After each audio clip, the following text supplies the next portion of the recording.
Good morning po mga kabukid, and this is Mitch and welcome to my vlog. Siya po ang katulong ko ngayong pagkuha ng sitaw. Yan, mamili po tayo ng okra mga kabukid. Ito po yung ating isang balon mga kabukid, pakita ko po sa inyo. Natuyuan na rin ng, ayan, may konti pong tubig. 4 po yung hinukay ng asawa ko na balon. Yung 3 tuyo na po. Bali isa na lang po yung merong tubig. Hirap po mga kabukid magtanim ngayon. Kaya nga po na natutuyuan na yung mga balon na pinagkukuha natin ng tubig. Meron po tayo ditong poso kaso napakalayo po pagka tayo mag-iigib. Kaya po tiyaga-tiyaga po talaga mga kabukid. Kapag po naiiga yung balon namin doon sa may sitaw at nagdidilig din po yung benang ko, nag-iintay pa po kami na bumalong yung tubig doon sa balon. Tsaka po kami uli magpapatuloy magdilig. Kaya mga kabukid, napakahirap po ngayon magtanim. Talaga po tiyaga lang po talaga. Ngayon po yung kondisyon natin na okra mga kabukid.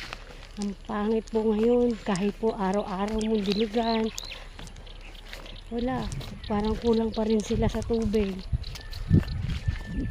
Hindi po katulad ng unang tanim natin. Napakaganda po ng ating okra.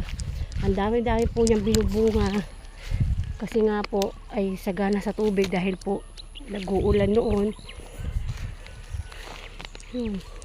Kaya po ganyan.